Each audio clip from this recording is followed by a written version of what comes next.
दोस्तों, हम सबका तुर्की को लेकर एक गिला रहता था कि तुर्की क्यों नहीं इजराइल के खिलाफ कुछ बोलता है, या फिर तुर्की इजराइल के खिलाफ कोई बड़ा एक्शन क्यों नहीं लेता है। लेकिन तुर्की ने आज हम सबको गलत साबित कर दिया है। तुर्की ने इस वक्त इजराइल पर एक बड़ा कदम उठाते हुए अपने सभी बंदरगाहों को यह आदेश जारी कर दिया है कि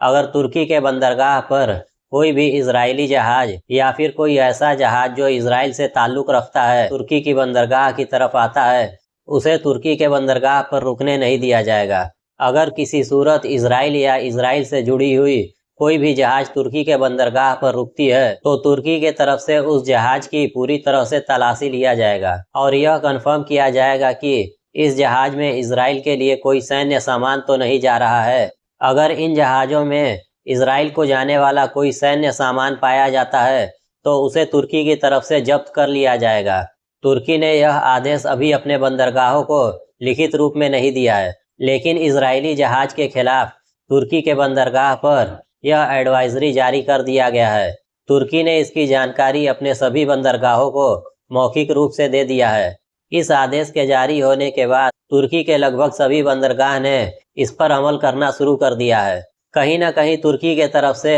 इजराइल के खिलाफ उठाया गया यह अभी तक का सबसे बड़ा कदम है। इस वक्त तुर्की ही नहीं, पूरी दुनिया में इजराइल के खिलाफ आवाज उठना शुरू हो गया है और लगभग दुनिया के सभी देश इजरायली प्रधानमंत्री बेंजामिन नेतन्याहू के खिलाफ गजा में किए जा रहे अत्याचार से काफी नाराज हैं।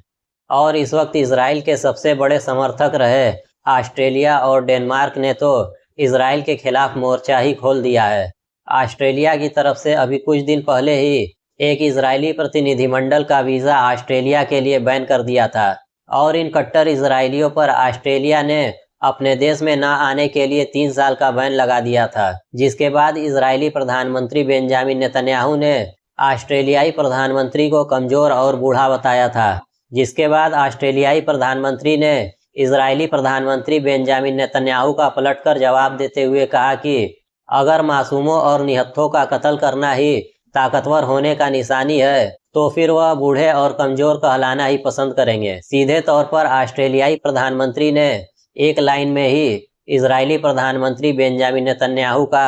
पूरी तरह से पोल खोल कर रख दिया है। ऑस्ट्रेलियाई प्रधानमंत्री का इशारा गजा में मारे जा रहे मासूम बच्चे और निहत्थे लोगों पर इजरायली हमलों को लेकर था। ऑस्ट्रेलियाई प्रधानमंत्री के इस बयान के बाद इजरायली प्रधानमंत्री नेतन्याहू का पूरी तरह से हवा टाइट हो गया और वह इसके बाद पूरी तरह से खामोश हो गए। लेकिन इस वक्त दुनिया इजराइल के खिलाफ खामोश नहीं है और इस वक्त पूरे दुनिया में इजराइल के खिलाफ गमो गुस्सा का माहौल देखा जा रहा है, क्योंकि कल जुमा के दिन यूनाइटेड नेशन ने गजा में पूरी तरह से अकाल घोषित कर दिया है और यूनाइटेड नेशन ने यह बताया है कि यह इस सदी का सबसे बड़ा मानव निर्मित अकाल है। यूएन ने अपनी रिपोर्ट में साफ कहा है कि गजा में इस वक्त भूखमरी और अकाल को लेकर सीधे तौर पर इजराइल जिम्मेदार है। यूएन ने अपनी रिपोर्ट में बताया है कि इस वक्त गजा में 5 लाख लोग भूखमरी और अकाल से घिरे हुए हैं। गजा में भूखमरी और अत्याचार को लेकर डेनमार्क के प्रधानमंत्री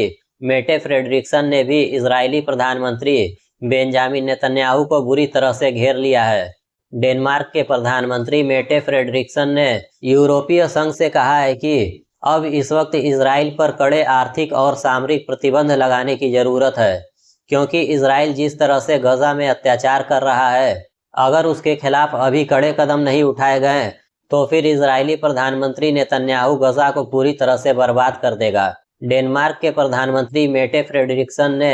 इजरायली प्रधानमंत्री बेंजामिन नेतन्याहू को इस वक्त दुनिया की सबसे बड़ी समस्या बताया है और कहा है कि इस वक्त नेतन्याहू दुनिया के सबसे क्रूर और निर्दयी प्रधानमंत्री हैं और इसके खिलाफ यूरोपीय संघ की तरफ से सख्त कदम उठाना बहुत जरूरी है। वहीं आज फिर इजराइल के तरफ से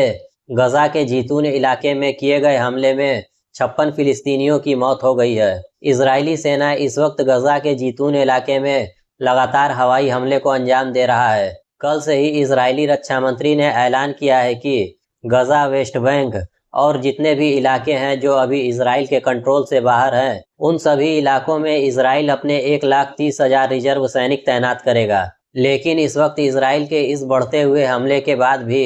हमास और अल कस्साम ब्रिगेड ने गजा, वेस्ट बैंक और उन सभी इलाकों को बचाने की जिम्मेदारी उठा लिया है। इस वक्त जमीनी लड़ाई में अल-कस्साम ब्रिगेड और हमास ने इजरायली सेना के परखच्चे उड़ाकर रख दिए हैं और इजरायली सेना पर इस वक्त छापामार युद्ध शुरू कर दिए हैं, जिसमें इजराइल के मेरकावा टैंकों और इजराइल की जमीनी सेना को अल-कस्साम ब्रिगेड और हमास ने अपना निशाना बनाना शुरू कर दिया है। इस वक्त गजा में 3 दिनों के अंदर अल-कस्साम ब्रिगेड ने इजराइल के 27 सैनिकों को हलाक कर दिया है और लगभग 7 मेरकावा टैंक और कई बुलडोजरों को भी अल-कस्साम ब्रिगेड ने पूरी तरह से बर्बाद कर दिया है, जिससे इजराइल के जमीनी सेना के पैर गजा से उखड़ते जा रहे हैं और इजरायली सैनिक हमास और अल-कस्साम ब्रिगेड से लड़ने से पीछे भाग रहे हैं। इजरायली सेना इस वक्त हमास और अल-कस्साम ब्रिगेड के खौफ से गजा के जमीन पर पैर रखने से भी डर रहे हैं और इसीलिए इजरायली सेना के तरफ से गजा में हवाई हमलों को काफी बढ़ा दिया गया है। भले ही इजराइल गजा में कितने ही हवाई हमले कर ले, लेकिन वह जमीनी रास्ते से गजा पर कभी अपना कंट्रोल हासिल नहीं कर पाएंगे, क्योंकि इजरायली सेना के पास इतना ताकत ही नहीं है कि वह गजा में हमास और अल-कस्साम ब्रिगेड से सामना कर सकें। एक रिपोर्ट में बताया गया है कि इजरायली सैनिक हमास के खौफ से अपना दिमागी संतुलन भी खो दे रहे हैं और बहुत से इजरायली सैनिक सेना से रिजाइन देकर इजराइल को छोड़कर भाग रहे हैं। इस वजह से इजराइल की सेना में इस वक्त सैनिकों की भारी कमी है। इसलिए नेतन्याहू ने यह ऐलान किया है कि पूरी दुनिया के यहूदी जो भी इजराइल की सेना में शामिल होना चाहते हैं, वह बिना झिझक इजराइल में आकर सेना को ज्वाइन कर सकते हैं। इस वक्त खुद इजराइल के यहूदी ही इजराइल को छोड़कर भाग रहे हैं और एयरपोर्ट पर यहूदियों की लंबी लंबी लाइनें लगी हैं। इजरायली यहूदियों को यह भी खौफ है कि इजराइल और ईरान में फिर से जंग शुरू हो सकता है, क्योंकि ईरान और इजराइल दोनों ही एक दूसरे पर हमले की तैयारी कर रहे हैं। वहीं आज ईरान ने जमीन, हवा और पानी